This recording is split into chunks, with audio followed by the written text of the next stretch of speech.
Hey guys, what's up? Jake here. In today's video, we're going to talk about USAA credit cards and potentially which is the best option for you.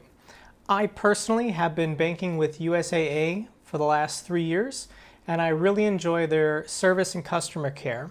However, I only recently found out that the credit card that I've been using with them is not the best for me. So in today's video, we're going to go over the 5 different credit cards that they offer, and then I'll show you the differences and let you decide which would be the best choice for you. Okay guys, let's start first by Googling USA credit cards. And the second result is a really helpful website called Credit Cards Explained.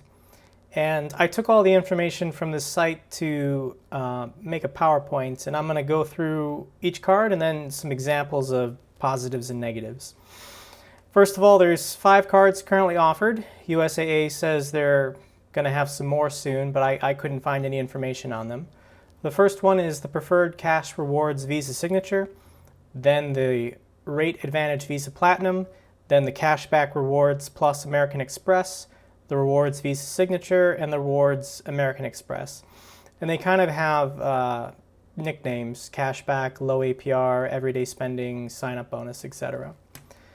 The first card, Preferred Cash Rewards Visa Signature, all the cards are very similar in that they have no annual fee, no penalty APR, meaning if you have a late payment, they're not going to increase your APR rate, no foreign transaction fees, and the first 3 don't have a sign-up bonus, and then the last 2 have a little bit of a sign-up bonus, and I'll explain that later. The most important thing, really the only thing you care about with credit cards, is the APR and then the cashback and rewards you get. This card is, your APR is 14.15 to 28. The rate you'll get depends on prime lending and your credit worthiness. But for examples, we're just going to say you're going to get the lowest rate possible. This card earns 1.5% cash back on everything with no limits. So it doesn't matter how much you spend in a year with this card, 1.5 cash back across the board on everything. The next card, the low APR card, has an APR as low as 9.15.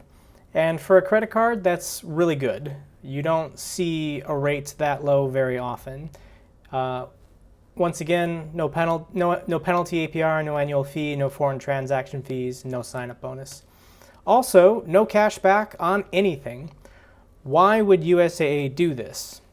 And I'll give you an example here. Let's say you're paying 9.15% APR on a balance carried over of $1,000.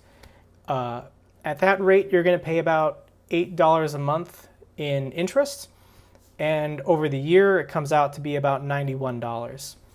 Compare that to the first card, which is at 14.15%, and USAA would then be making $12 a month off of you for $141 for the year. Now think about the cashbacks. So in the first card, you get 1.5% cash back. So on $1,000 spent, you basically get $15 back. Now if you carry over the balance just 1 month on that first card, you were given 15 back, but you spent 12 on interest just to carry it over 1 month. So you net made about $3. But the second you carry it over a second month, you've now paid USAA $24, and they initially only gave you 15 off the purchases back, meaning they made $9 off of you. By giving you a lower APR, they're not going to give you any cash back or rewards because they're making less. And how much less? Every little bit counts, especially if you're carrying over a balance month to month to month over the entire year. The difference between these 2 cards is $50 for the entire year. That's $50 that a bank is losing. They don't like that. So this is the best card to get if you know that for at least a short amount of time, you're not going to be able to zero out your credit card debt. You're going to be carrying a balance over month to month. Moral of the story, don't ever carry over a balance. But if you do, this is the card you want. The next card is the card I wish I had, the everyday spending. APR, once again, 14–15%.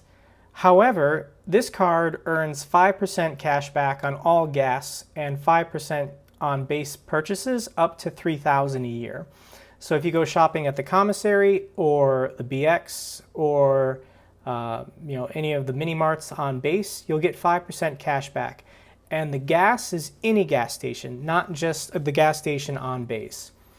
It's capped at $3,000 a year, and I'll show you the math on if that's reasonable or not.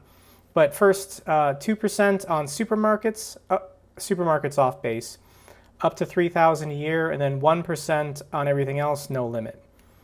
And to kind of give you an idea, 5% cash back is $3,000 is $58 a week. You'll get back $150 for the year. 2% on groceries, $58 a week. You'll get back $60 a year. Now think about the first card where it was 1.5% cash back on $6,000. That comes out to $90 a year. So it's a difference in $120 a year in cash back. I wish I had this card initially. I've been using a different card, but let's pretend I had the first card and I maxed out this benefit. Over 3 or 4 years that I've been in the service, I would have in my bank account an additional $400.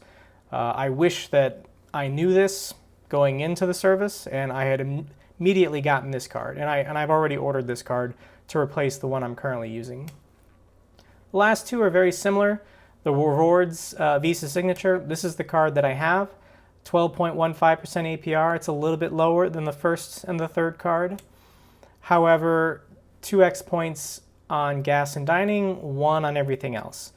Points roughly are 2,500 points is only a value of $25. For a sign-up bonus compared to what else you can get with other credit cards, $25 is insignificant. It's irrelevant. The next card is basically the same thing, except you get 3x points on all dining, 2 on gas and groceries, 1 on everything else. It's slightly better because of the extra points on dining. To recap, I would recommend that if you're like me and you clear your balance every month, month to month, get the Cashback Rewards Plus to maximize that 5% cash back on base purchases and all gas. And then if you know that for a short amount of time, hopefully, you're going to be carrying over a balance month to month, you're going to want the lowest APR possible. So get the Rate Advantage Visa Platinum. The reason why I don't recommend the bottom two is because the sign-up bonus just doesn't, in the long run, outweigh the loss in points. And the first one, 1.5% cash back and everything is good, but there are other credit cards with other banks that have a better deal of 2% cash back on everything. So this isn't even competitive. The only downside I would say to the Cashback Rewards Plus is it's an American Express. No foreign transaction fees is nice. However, there's a lot of places that I've traveled in Europe and Asia that do not take American Express. And in that scenario, you just have to have another credit card. Take that with you. Visa's the best one internationally. Okay guys, that's all I have for you today. If you enjoyed this video, give it a thumbs up. If I missed something or my math was off, leave a comment down below. In addition, consider subscribing to my channel and check out some of my other content. I think I'll be making more credit card videos in the future because this is becoming a new hobby for me and I think it's pretty interesting. Until then, take care.